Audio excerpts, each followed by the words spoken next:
दोस्तों, भारत और वेस्टइंडीज के बीच आज चौथे दिन भारतीय टीम ने ऐसा प्रदर्शन करके दिखाया कि दूसरे टेस्ट में भारत की जीत पक्की हो गई है।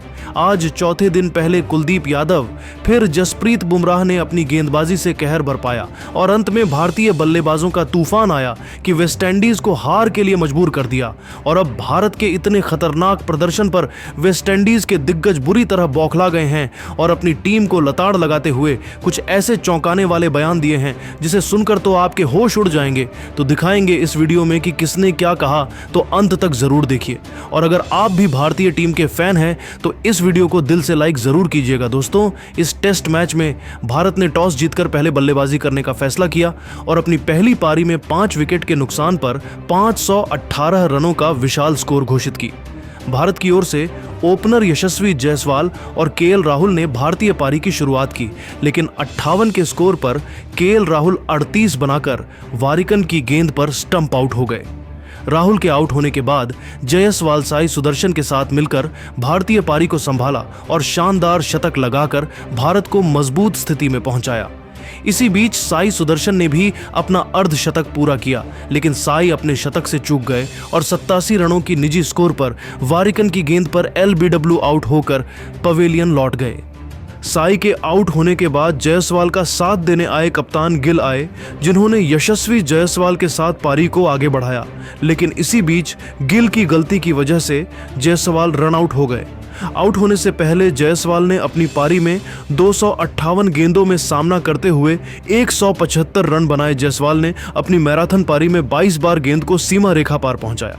जायसवाल के आउट होने के बाद कप्तान शुभमन गिल ने भारतीय पारी को संभाला और एक कप्तान के तौर भारतीय सरजमीन पर अपना पहला शतक बनाया। गिल ने 196 गेंदों में नॉट आउट 129 रनों की पारी खेली। अपनी इस कप्तानी पारी में गिल ने 16 चौके और 2 गगनचुंबी छक्के लगाए। गिल ने ऑलराउंडर नीतीश रेड्डी और विकेटकीपर ध्रुव जुरैल के साथ मिलकर भारत के स्कोर को 500 के पार पहुंचाया। नीतीश रेड्डी ने 54 गेंदों में 43 रन की तेजर्रार पारी खेली। नीतीश ने अपनी पारी में 4 चौके और 2 छक्के लगाए। वहीं ध्रुव जुरैल ने 69 गेंदों में 44 रनों की बेशकीमती पारी खेली। जुरैल ने अपनी पारी में 5 चौके लगाए। वेस्टइंडीज की तरफ से उपकप्तान वारिकन को 3 सफलता मिली, वही कप्तान रोस्टन चेस को 1 विकेट मिला। भारत के विशाल के स्कोर के आगे वेस्टइंडीज की शुरुआत खराब रही और 21 के स्कोर पर ही जॉन कैंपबेल रविंद्र जडेजा की गेंद पर शॉर्ट लेग पर साई सुदर्शन को कैच थमा बैठे। कैंपबेल ने 10 रन बनाए। इसके बाद टैग नारायण चंद्रपॉल और अलिक अथनाजे ने कैरिबियन पारी को संभाला और 50 रनों की पार्टनरशिप की, लेकिन 97 के स्कोर पर जडेजा ने भारत को दूसरी सफलता दिलाई और चंद्रपाल को अपनी फिरकी में फंसाकर केएल राहुल के हाथ कैच आउट कराया। चंद्रपाल ने 34 रन बनाए और अपनी पारी 4 चौके और 1 छक्का लगाया। शतक लगाते ही होप को सिराज ने बोल्ड आउट करके पवेलियन भेज दिया। होप ने आउट होने से पहले वेस्टइंडीज को पारी की हार से जरूर बचाया। भारत की ओर से मोहम्मद सिराज को 2 सफलता मिली, वहीं बुमराह कुलदीप को 3-3 विकेट मिले। 1-1 विकेट सुंदर और जडेजा के नाम रहा। वेस्टइंडीज ने 120 से ज्यादा रनों की बढ़त लेकर भारत को दूसरी पारी में बल्लेबाजी करने के मजबूर किया। वेस्टइंडीज द्वारा मिले 121 रनों के छोटे लक्ष्य का पीछा करने उतरी भारतीय टीम की शुरुआत बेहद खराब रही और 9 के स्कोर पर जायसवाल वारिकन की गेंद पर एंडरसन फिलिप को कैच थमा बैठे। जायसवाल के आउट होने के बाद क्रीज पर आए साई सुदर्शन और केएस राहुल ने भारतीय पारी को संभाला और जीत के करीब पहुंचाया। चौथे दिन का खेल खत्म होने तक भारत 1 विकेट के नुकसान पर 63 रन बना लिए। अब 5वें दिन भारत को जीत के लिए 58 रनों की दरकार है। वहीं दोस्तों, टीम इंडिया के इस ऐतिहासिक प्रदर्शन पर अब वेस्टइंडीज के दिग्गज खिलाड़ियों ने इस युवा भारतीय टीम की सराहना की। किरोन पोलार्ड ने भारत की गेंदबाजी को लेकर जो कहा, उसने सबको चौंका दिया। उन्होंने कहा कि भारत की गेंदबाजी में वो धार नजर आई जिसकी टीम को सख्त जरूरत थी। आज चौथे जिस तरह से हमारी टीम ने शुरुआत की और जिस तरह से साहस दिखाया, ऐसा लग रहा था टीम 600 रन बना लेगी, लेकिन भारत ने जिस तरह से वापसी की काबिले तारीफ था। कुलदीप और बुमराह ने जिस तरह से गेंदबाजी की, उससे हमारी टीम बैकफुट पर चली गई। खासकर मैं कप्तान गिल की तारीफ करूंगा, जिन्होंने कुलदीप यादव पर भरोसा जताया, जिस पर वो खरे उतरे। पोलार्ड ने भारतीय पारी को जल्दी घोषित करने वाले गिल के फैसले को लेकर कहा कि मुझे लगता है युवा कप्तान ने थोड़ी जल्दबाजी की, लेकिन मैं जानता हूं आज का युवा क्रिकेटर ऐसी सोच लेकर आगे बढ़ता है। वहीं अगर मैं भारतीय बल्लेबाजी की बात करूं तो जिस तरह से सलामी जोड़ी केएल राहुल और यशस्वी जायसवाल दोनों ने क्लास और कंट्रोल का बेहतरीन मेल दिखाया, ऐसा लगता है कि जैसे ये बताना चाहते तो कि हम दुनिया के टॉप क्लास ओपनर हैं और हम किसी भी गेंदबाज का सामना आसानी से कर सकते हैं। पोलार्ड ने आगे कहा, वेस्टइंडीज को भारत से सीख लेनी चाहिए। यहाँ खिलाड़ी मैदान पर उतरते हैं तो सिर्फ खेलने नहीं जीतने आते हैं, लेकिन हमारी टीम की body language, running between the wickets और शॉट सिलेक्शन कुछ भी सही नहीं था। आप जायसवाल और गिल को देखें, उन्होंने किस तरह का टेम्परामेंट दिखाया और एक बड़ी पारी खेली। पहले टेस्ट के मुकाबले हमारी टीम इस मैच में थोड़ा पॉजिटिव जरूर नजर आई और अपनी डिफेंसिव अप्रोच को बदलकर आक्रामक तरीके से खेलने का प्रयास किया, जिससे टीम ने पारी की हार को टाला। 5वें दिन महज औपचारिकता ही बची। खैर, वेस्टइंडीज को इस सीरीज से बहुत कुछ सीखना चाहिए और मैं कहूंगा कि जीत के लिए जुनून जरूरी है। पोलार्ड ने भारतीय क्रिकेट मैनेजमेंट की भी तारीफ की, जिन्होंने बुमराह, सिराज जैसे गेंदबाजों के वर्कलोड मैनेज किया। पोलार्ड ने आगे कहा कि भारत अब आत्मविश्वास से खेलता है, लेकिन भारत की यह टीम मैदान पर उतरते ही जोश लेकर आती है। उससे साफ है भारत क्रिकेट पर राज करेगा। वहीं वेस्टइंडीज के पूर्व बल्लेबाज क्रिस गेल ने भी भारतीय खिलाड़ियों की तारीफ में कोई कसर नहीं छोड़ी।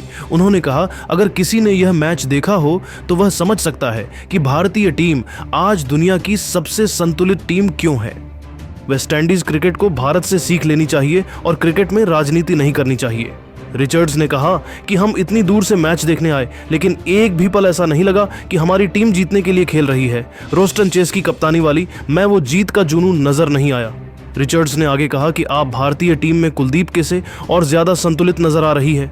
कुलदीप की गुगली को दुनिया का शीर्ष बल्लेबाज भी अच्छे से नहीं खेल पाता। रिचर्ड्स मोहम्मद सिराज की तारीफ करते हुए कहा कि सिराज ने दुनिया को बताया दिया है कि अगर जज्बा हो तो पिच कैसी भी हो, विकेट निकाले जा सकते हैं। उनकी फिटनेस का मैं तो कायल हूं। भारतीय गेंदबाजों ने मैच में जिस तरह से वापसी की वो प्रशंसा के लायक है। ब्रायन लारा ने भी विवियन रिचर्ड्स के सुर में मिलाते हुए कहा कि भारतीय क्रिकेट बोर्ड का गिल को कप्तान बनाना एक मास्टर स्ट्रोक है साबित हो रहा है।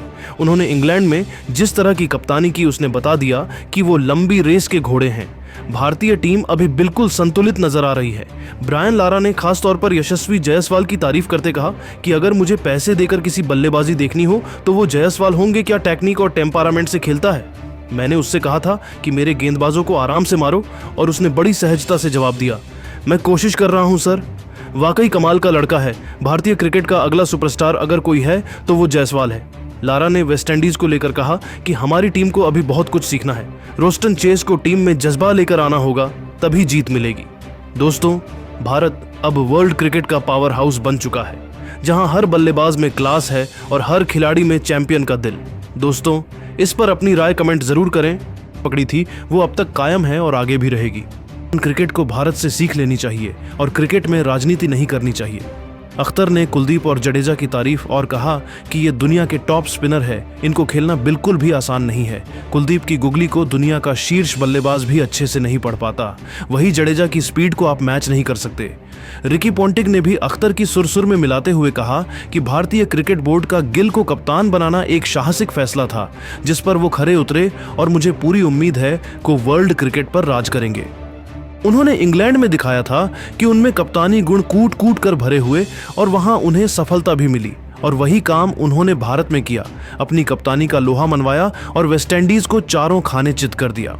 भारतीय टीम अभी बिल्कुल संतुलित नजर आ रही है। ओपनिंग से लेकर मिडिल ऑर्डर तक सब बिल्कुल संतुलित है। वही गेंदबाजी की बात करूं, कुलदीप यादव के आने से टीम को मजबूती मिली है। दोस्तों, भारत अब वर्ल्ड क्रिकेट का पावर हाउस बन चुका है, जहां हर बल्लेबाज में क्लास है और हर खिलाड़ी में चैंपियन का दिल। दोस्तों, इस पर अपनी राय कमेंट जरूर करें। भी 10 में से कितने नंबर देंगे, इस बात का जवाब कमेंट सेक्शन में जरूर बताएं और हमारे चैनल को सब्सक्राइब करना ना भूलें। धन्यवाद।